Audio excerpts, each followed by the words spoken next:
Welcome back, and we're moving now into our first segment for the morning.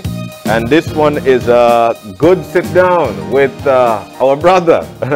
Of course, that's none other than the Honorable Shyne Barrow. He's going to have a conversation with us with respect to his aspirations to lead the United Democratic Party.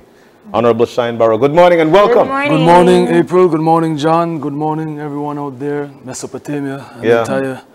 I was just about to introduce you as the Mesopotamia era representative as well, so I apologize for that. Former leader of the opposition. Former leader of the opposition. Future leader of the opposition. You are one man with many titles, correct? This guy, he's got aspirations, and so that's exactly where we'd like to start. I mean, you were the former leader of the opposition, but it seems that things are actually falling into place to you to become now, again, the leader of the opposition.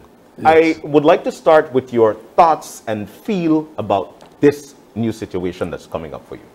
You know, this is a very tragic set of circumstances. As the last time I became leader of the opposition, that has led to this vacancy in the leader of the opposition position as well as the party leader position. So it is not something that you can celebrate with the excitement that you would maybe under normal circumstances, because you know you have people that are hurting. You know, you have a nation that is concerned because of the instability of the opposition over the last year. So we are in very alarming times. So it is with that sense of purpose and determination to protect the institution, not only of the United Democratic Party, but one of our most sacred institutions of the country, which is a viable opposition, that I approach all that is happening now. It has never been about me and my aspirations as much as it has been about serving country and protecting those institutions that will outlive me, will outlive any of the leaders, but will always be the pillars of our society. So, and let's get to what led to the situation the way that it is, and you can feel free to talk about what had happened prior to and what happened this time around. What are your thoughts there? Well, you know, first and foremost, you know, the last time that situation occurred, I came out very forcefully. It was a situation that had to do with gender-based violence, and I came out strongly. People said, well, you know, you had an allegation. I had an isolated allegation. I'm 43 years old, and nothing like that had ever happened in my life. That was a few years ago. And one of the reasons I came out forcefully, demanding accountability. I wasn't asking for resignation at the time. My request was that you need help. You need to fix something that is broken, because unlike me, where there is an isolated incident that has made me hypersensitive to the plight of women in this country, to the pandemic of gender-based violence, and it forced me to make a commitment to fix a broken system. Obviously, with the Honorable Faber, there is a pattern of allegations. One allegation, all right, they gave him a chance. Oh, that the Lee Faber were in the U.D.P. since the 13 years old. We're sorry for all right, man. Next one. Again, and we can go through them, because I notice, and I'm not doing this to put anyone down, to criticize anyone, but it has to be, we have to have perspective, because you have people with political agendas, internally and externally, that would want to mute voices that are speaking on something that is important and wanting to lead forward in a climate of accountability, but they would try to silence you. And so now they want to say, well, you can't talk because of this, you can't talk because of that. No, we have to have perspective. So again, there was an incident in 2014, 2 incidents with a wife in divorce proceedings, same allegations. Then there was an incident with a worker at the Ministry of Education. That incident played out again in 2021, where there was the video that captured the behavior that had been alleged by 2 different women on 3 different occasions.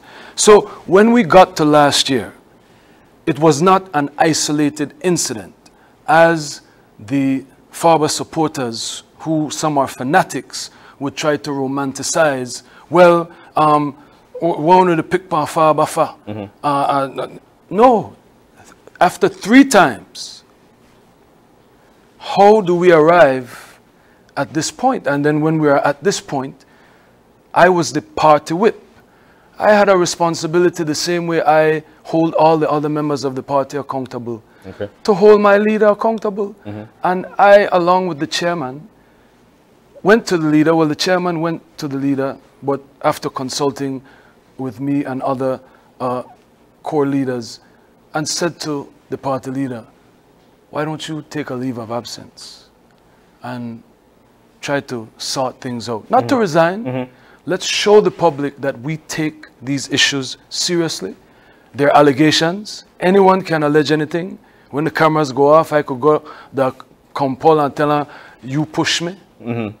Right? Yeah. Anyone can allege anything, but when they have a pattern of allegations by different individuals, then it is something that is alarming. And as brothers, as sisters, as people that care about someone, we felt we needed to do an intervention. But the fanatics, the supporters, say, oh, we're not hungry for power, we're not greedy up, we're not want to lead, left Lee Patrick alone. Right? Yeah. But I stood up, and that is why I stood up. And you have to question those who want to stand up now and say that they want to lead. When I stood up, they didn't stand up. This situation could have been fixed last year, because we knew there was a problem, because we had many other allegations. And again, in a court of law, you have to be found guilty. So an allegation is not enough to constitute an actual reality.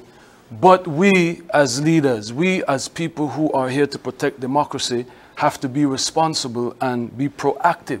I like the way you sum it up, because now you're actually going. It seems that you're in position now at this particular point, and this is by signature, by way of a letter from the deputy leader, Honorable Hugo Pat, of your party. You're actually vying for the position of leader of that party. You want to lead that party, and of course you'd like to lead this country. But you yourself have got a few things that have loomed over your head. The situation that happened in America, and of course again. No, and I'm saying this because I'm saying this because of we want to look back. That's the situation. But I find it very so you've got that situation looming. You've got that situation looming. But it's not looming. That was because that's the perception of people's eye. You feel me? That was 23 years ago. 23 years ago. No. But it still comes in the mirror. It's like not when I went to the United States and met with the senators in the United States Senate, with the members of the House of Congress. No, I'm not referring to the fact that you're not cleared. I'm talking about you're actually vying for a position here at home in the U.S. in Belize. Now we know that when the people in Mesopotamia, in terms of your success story, you're a direct American success story. No, I'm a Belizean success story. I'll tell you why I'm saying this, and I'm saying this first because then that's one of the things that they try to that they push out there. That not everybody could come from this amount of fame to actually drop there to now, bro. You're actually about to lead the opposition again. So you've got that looming over your head. You're actually, you have allegations of the same situation. One allegation. So how do you respond to all of these things, especially in trying to lead this country? I just responded to you about that. I preempted that because I understand that that is a elephant in the room. But please, you have to be fair. Don't use the word allegations when it is one allegation. An isolated incident is just that. Okay. And I just described where, in contrast, the former party leader had 3 different people allege the same type of behavior. So don't compare me to him, and don't say that there was no comparison. I am responding. I am responding. I am responding. That is one. Number 2, again, we've been here. When I was elected leader of the opposition the last time, came with the same energy. And what did I do? I did more in promoting and marketing Belize globally, according to some of your journalistic friends, than any leader of the opposition had ever done. Given. Right? Not an American success story, a Belize success story. I am the elected member of Mesopotamia. Yes, you are. One of the most impoverished, downtrodden constituencies in this country. And I am their representative. And those people could look at me and say, boy, if he could go through all he gone through from Carousel Street. I was born on Carousel Street. You're right. In Mesopotamia. You're right. Where we didn't even have a toilet in our house when I was growing up. And the Prime Minister was not in America with me when my mother took me from Carousel Street to try to find a better life. I grew up hard knock life. Yeah. And I did what I had to do, and I succeeded selling millions of albums, winning Grammy Awards, and you see how 23 years later, the impact that I had on the American music industry has been long-lasting and has led to Kanye West coming to Belize. DJ Khaled is in the studio right now recording the vocals for Stig the Artist. Davido did a song with Stig the Artist. So my metal is tested as far as the last time I was here. How you want to be leader of the opposition, but something will happen 23 years ago. You have one allegation, and obviously that is inconsequential because in both instances it was isolated. There was no pattern of behavior. I am not a career criminal. I am not a pathological abuser. We have to. I wanna bring it back to the Onogana Ranvent, but I wanna bring it back to the topic at hand when it comes to when you talked about the behaviors of the U.D.P supporters and how they reacted towards the previous leader of the opposition. Yes. I want to talk about his behaviors. How you respond to his actions, because to me, words are one thing, actions speak another. Yes. And if you are going to resign humbly and respectfully, and you have that responsibility, right, to your people, because we are the ones that have elected you, right? How do you respond to his behavior after being spoken to about his alleged incidents? You're talking about this one or the last one? All of them. Yeah. And also, I want to touch base with you after that. I want to touch base with you on your aspirations for the future. Yeah, we're going there. Yeah, we're going there, but I want you flew. Well, again, I started off talking about how we ended up here because it's a tragedy of great proportion.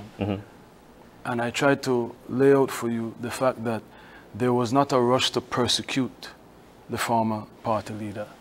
We had conversations trying to intervene and telling him to take a leave of absence the last time the issue happened, which was not the first time. And that is what I was trying to explain to you, right? So you talk about looming. He had 2 other allegations looming over him, and this was an actual video capturing the behavior, the violent behavior that had been alleged. So we had asked for him to take a leave of absence so that we could demonstrate to the Belizean people that we hold our elected officials accountable. And he refused. He refused. He said, this and blow over like Lee Breeze. I don't know that I want to excite yourself up about. And, you know, some of the people that had the voice, that didn't have anything looming over them, chose not to speak up. They chose not to take the lead and hold him accountable when he refused the intervention. So I was the only one that, in spite of whatever I had been through, because I don't think going through something precludes you from striving for morality. And you've shown that. And striving for decency. You've shown and that. striving for integrity. Not because I made a mistake, so I said, well, all right, well, he could make the same mistake. We are going to hold all of us accountable, because if I continue in the same pattern, you know, I have to ask me for resign. If I continue with the same behavior, I know say something wrong with my wife, or say something wrong with everybody except me. I want to say, here you go. I am sorry. God bless the U.D.P. God bless Belize, and right off into the sunset. But also, you want to be able to not to hold yourself accountable as a person, and to be able to say, there is something wrong here. I need to fix that situation for myself. And we tried to intervene privately. Okay. This is what people have to understand. Okay. And the chairman can attest to this, Michael Perfeet.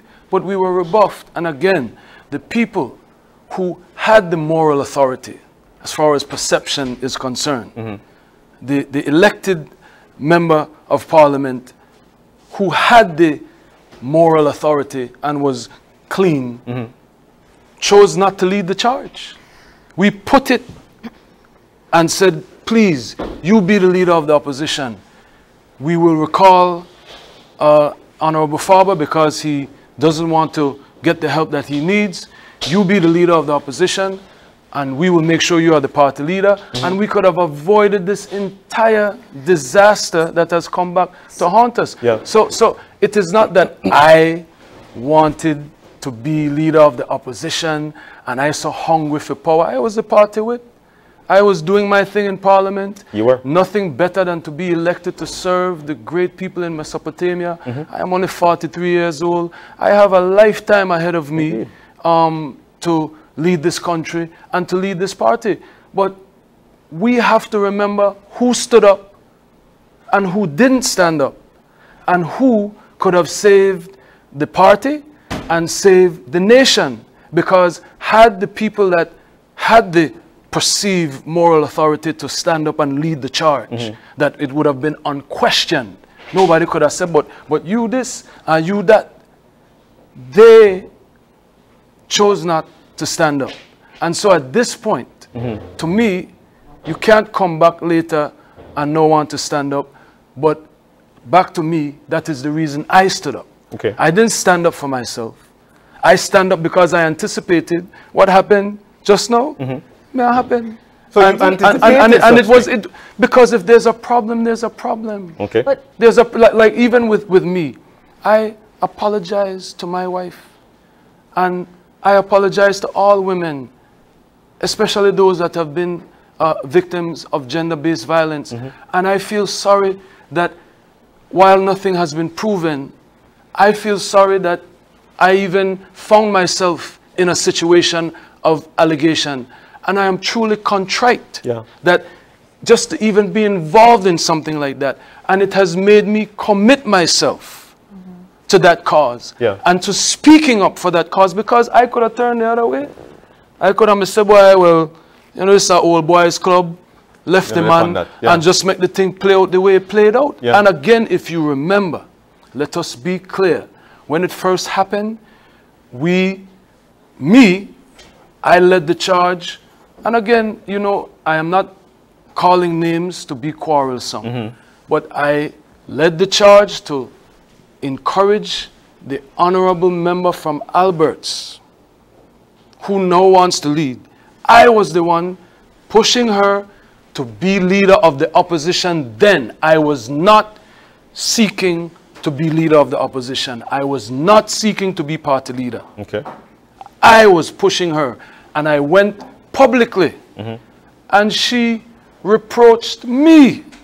She said, I distanced myself from Shyne Barrow, but we lose confidence in the party leader. I don't know what he talk about.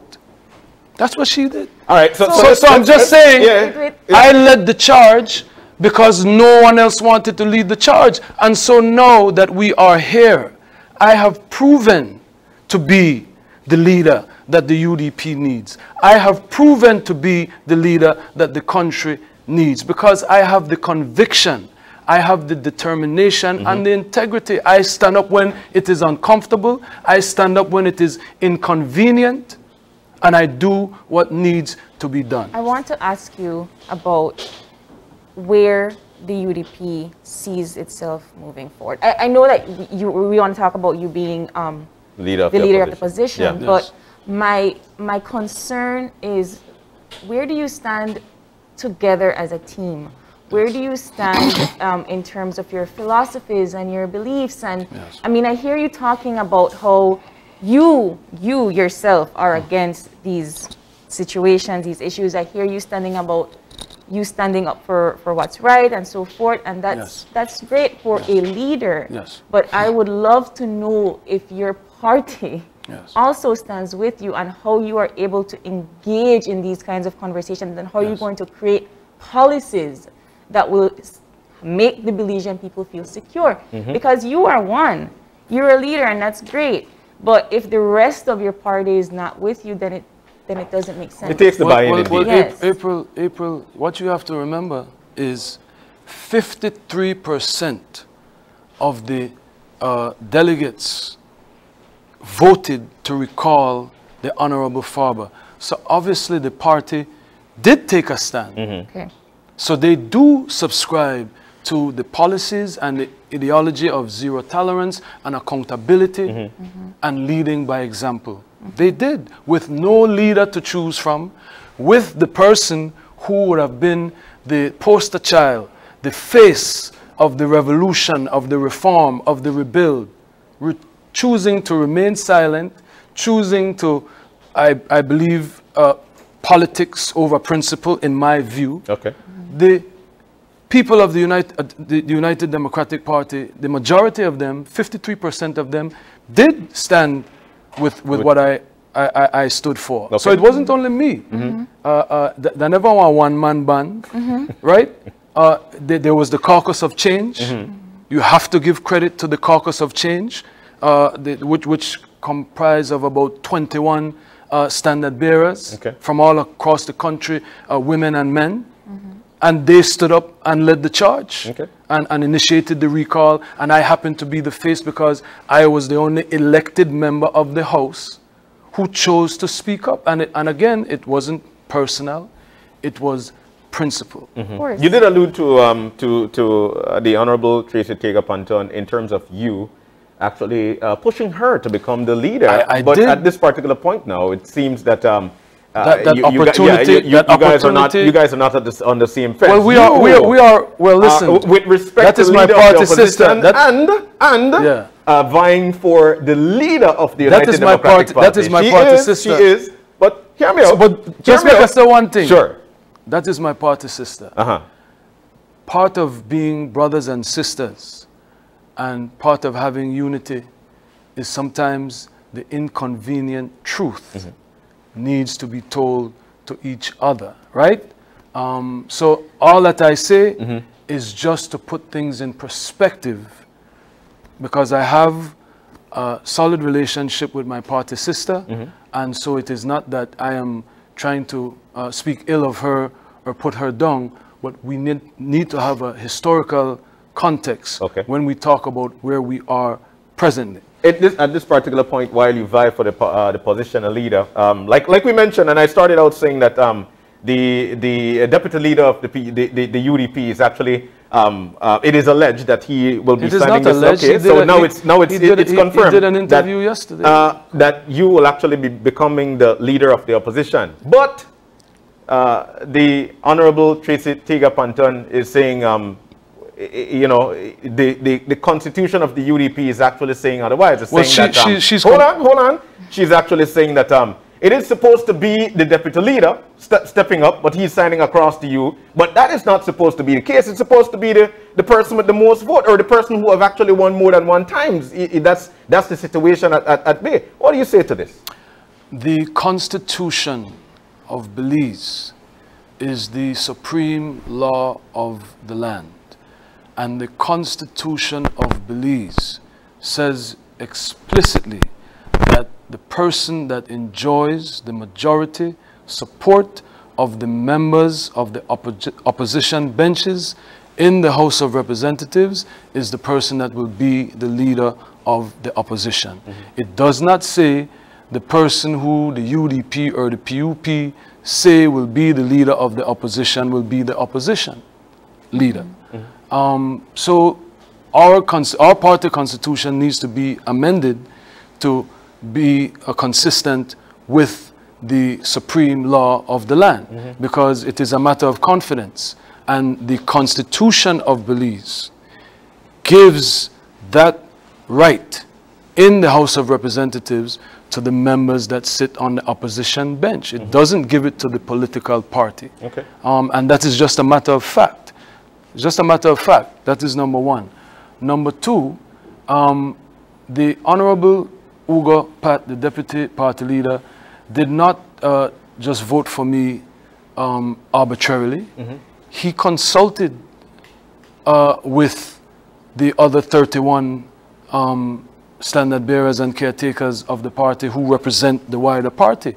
And they were the minority who said, okay, yes, Tracy, and the overwhelming majority indicated to him that they support me. And that he said that on another news station. I won't say the news station because I know I on Channel 5, you know, the great Belize station. And that is how he arrived at his decision. But the Constitution of Belize gives him that right. He's not exercising a discretionary right that was given to him by the U.D.P. Constitution. He's exercising his constitutional right as an elected member of the House of Representatives to vote for the person that enjoys his confidence. And in March, I believe it is, we will have a convention and the 500 delegates will come out and vote, and whoever the 500 delegates vote for, that is who will be party leader and leader of the opposition. We just a quick question there, but I want to ask you, in terms of the 500 plus delegates that is out there, that are out there for the U.D.P. Remember, 500 of them, just in July, 53% of them stood with me. Things should have changed at that time. In the recall. How comfortable are you? You know, anything, they say a day is a lifetime in politics. So I am never comfortable. I am never overconfident, but I have conviction, and I know that I have been with those people before the recall. I was one of the original members of Caucus for Change, the 21 standard bearers, and so I have stayed with the people, the 53%, who voted with me that we needed change, we needed reform. And I've stayed with them, but I am never overconfident. I am never comfortable. I deplore hubris, and while I am passionate, do not mistake my passion for lack of humility. I am a servant, and I have been serving those people, whether it is going into the constituencies and offering cheer for Christmas, whether it is just texting them and abreasting them of all that is happening internally, internationally. I have stayed the course. I don't know, like some of the politicians, when the convention time, they know you. When the convention done, they don't know you. So I have a strong relationship, and as one of your journalist friends like say, organic relationships. I want to come back to my my previous question about the philosophies of your party, and I want to ask where you stand on your philosophies. And I also want to know how you're going to plan to take the U.D.P. into the future, and how that future looks differently from your father, who was our previous prime minister? Yes. Well, you know, the foundations of my vision and ideology for the party, we have to reform. This cannot be the previous prime minister's party and vision. We have to evolve. Of course. Right? So we have to take everything good that Prime Minister Barrow did, that Prime Minister Esquivel did, that Dean Lindo did, that Philip Golson did, that Carl Thompson did, my predecessor in Mesopotamia, who was also leader of the opposition. And we have to take all the good and now deal with the present. What are the pressing issues? And when I was leader of the opposition, one of the first things that I kept pushing for with the chair of the Policy and Planning Manifesto Committee was to go into the divisions and engage with our party faithful and find out what are the pressing issues, what are the things that they want to see championed from their United Democratic Party. That was a call then, and it will be my priority moving forward. I've been to all the divisions at least twice within the last year, personally, to go and engage. But again, open governance, accountability, equality, gender equality, inclusion. It is very important that the United Democratic Party not be Belize city-centered and not be out-district centered. We have to have equality, right? My brothers and sisters in Corozal and Toledo are just as important as my brothers and sisters here in Belize City and in the rural areas, from Barranco to Chenush to Pachacan to Blue Creek. Inclusivity is very important for me. So those are just some of the things. Obviously, education. You know, I have a $100,000 education fund that I was able to secure from my friends in the American music industry. So pushing education, pushing technology. Need to get all the billionaires in the world are all into tech, and tech is something that can generate revenue and generate an industry here in Belize that we can sell to the world. I like that you brought up youth inclusion. Sorry. I like that you brought up tech, because one of our conversations will be about technology and digital literacy later. But the pressing matter I feel in Belize is that we have had a lot of generous funding when it comes to tech. I think yesterday there was the contribution of 99 laptops, right? And I feel like more of that is going to continue to come. My observation has not so much been that we have lack of tech, but lack of ways to utilize tech, and also lack of electricity, and lack of internet. What good is a laptop if I can't plug it in? That is so true. Right? So I guess my question comes to, how do you plan to create solutions for those kinds of intricate details that I think people miss when it comes to, okay, they get laptop, so then good now.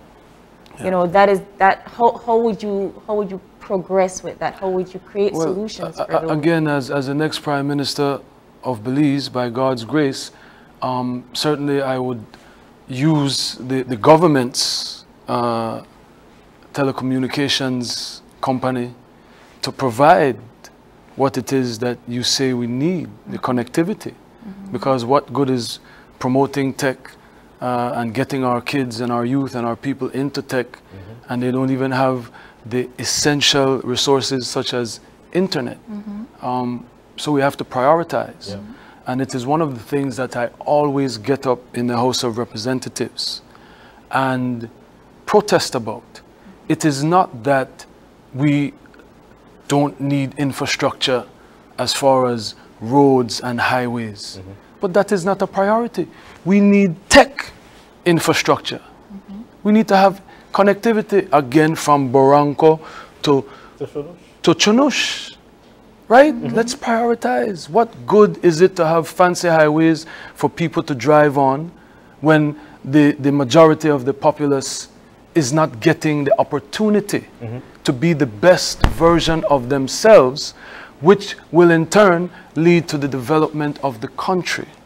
I'm about development and transformation. Unfortunately, we have had 40 years of members of parliament who have only been interested in what serves them and what is convenient for them. Those days are no more, not for me. And again, I believe my philosophy of equals among leaders, not this demigod leadership where the party leader is like a deity that came from the heavens to lead the U.D.P. No, we are equals among leaders, and as I said, I want to be, and I have been inclusive. You look at my shadow cabinet when I was leader of the opposition, everybody from across the country was there. You look at my appointments to the Senate, again, inclusive, whether it be on the basis of gender or regional inclusion, and I believe that is important when the decisions are being made, because there's a genius in Toledo waiting for the opportunity to hone and develop that genius. There's a genius in Dangriga, in Cayo, in Benke, in Corozal, and in my hometown of Belize City. And Mesopotamia. But I'd like to go to, you know, it's just so unfortunate that time is not necessarily on our side. But there is a standoff at this particular point. And, you know, I'd like to get your thoughts on this with the Ports of Belize Limited and the CWU. How do you think this should be resolved? What are your thoughts on this? You know, I always am inclined to stand with the stevedores and, you know, the working class and the labor class. Certainly, I will do my best to intervene with the PBL and the CWU to bring some type of resolution, because while I am sympathetic to the laborers, to the workers that are the bedrock of our society, you know, I am also very cognizant of the corporations and the business community, and it is important to strike a balance. So I don't want to be biased against either. I want to appreciate where both are coming from, and let us mitigate and find a middle ground. Finally for me, what would it be for you, or what would you, or how would you gauge the accomplishment of once again becoming the leader of the opposition, which you are in position to, and of course the leader of the United Democratic Party? What would that be? You know, like? when I traveled to the States and I was meeting with, you know, the members of the House of Representatives and congressmen and governors and mayors and you know, music luminaries and billionaires and this one and Tara and Wara, everybody was asking me, how does it feel? And you can attest to it. Everything that I've ever done was Belize, Belikin, Caribbean rum, travelers, paintings from our artists, you know, Maya artifacts, all about Belize. So what I am doing now, it is not an accomplishment for me. It is an accomplishment for the people that want a strong opposition and want a better government. And I believe my leadership will provide that. Man, this guy, I swear. Well, but you have any final? I mean, I think that was a good wrap up, and I just want to say thank you. And I do appreciate you coming on to speak on your thoughts. And I know that you are here to represent your party, but I also want to ask, not everyone is a U.D.P supporter. So when you come on, and if you were to become the Prime Minister of Belize, how would you be able to bring the entire population of Belize to unite, regardless of politics, color, you know? I have been leading by example in the House of Representatives. My approach is bipartisanship. If you've noticed, I don't go into the House and personally attack any of the government ministers. I try not to do it in the House or publicly. I remain focused on the substance. And the same application of bipartisanship that you see me demonstrate in the House is the same application I would be applying as Prime Minister of this country, because I am not the member of Mesopotamia just for the U.D.P voters that elected me. I am the member of Mesopotamia for all of the members in that constituency that are registered to vote, and even the ones that are not registered to vote, regardless of their political affiliation. And I have a proud history where some of my secretaries and chair people in the constituency rail up with me. How you they help that one there? And then against you, then a PUP. That is not how I live. And as ambassador of music, I have demonstrated that. You had people who used to burn fire upon the government, and my colleagues want to know that how you to get them money for do video and for do this. I have never been seeing my country in terms of blue and red. When I first came to Belize, my best friend was Troy Gabb, who is a staunch PUP supporter. I'll never forget, and Lucas Spat.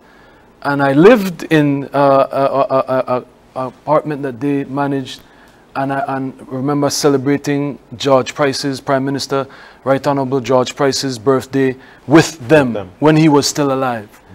And that is still the attitude that I have. I share strong relationships with members in the PUP, from the Prime Minister to members of his cabinet to members in the municipal level.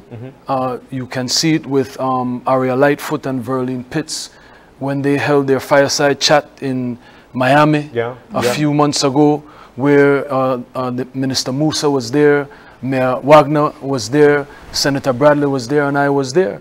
And it was not about PUP and U.D.P. It was about what is best for Belize, and I have demonstrated that. And the same way I will unite the United Democratic Party, because again, while I am not here to romanticize anything, I am here for all UDPs. I'm not just here for the Caucus for Change. I'm not just here for the people that supported Patrick Faber. I am here to serve everyone. And as I said, I am an equal among leaders. I am not the boss. I am not the Don. This is a collective of leaders who need to come together to do what is best for Belize. And the same way as Prime Minister of Belize, I work for the Belizean people, while my political party will put forth the best policies and ideologies and candidates that will garner the confidence of the Belizean people. It will not be a PUP or UDP administration once I am at the helm. It will be a Belizean first administration. Well said. We've got to stick up in there, and it was nice having you with us this morning to showcase a lot of stuff. Love the poise, that much I could tell you. And I've got one more thing. Were you trying to get me to take my mic off and walk out? Is that what you were? You gaslighting? We're not about that life. Were you gaslighting? And I wonder, because you did mention, you were ambassador of music. So before you go, I want to tell you that. Isn't Fast Guard or Six Guard coming on? Eventually, yes, they're coming on. That's one of the artists. So check this out. Yes. Because it's a fun Friday, we've got to test your knowledge of music. Who sing 11 Bokotora? Peters? We've got to go. We're going to take our break. So I win. I'm the party leader of the UDP. Yes. That was the ultimate test. That was nice. That's the ultimate test indeed. We've got to take a break. Thank you so very much for joining us this morning, Honorable Shyne Barrow. When we come back, it's going to be about the Heritage Education Network Belize, and they'll be giving us a recap of their digital literacy training. We're going to do that when we come back. Stay with us.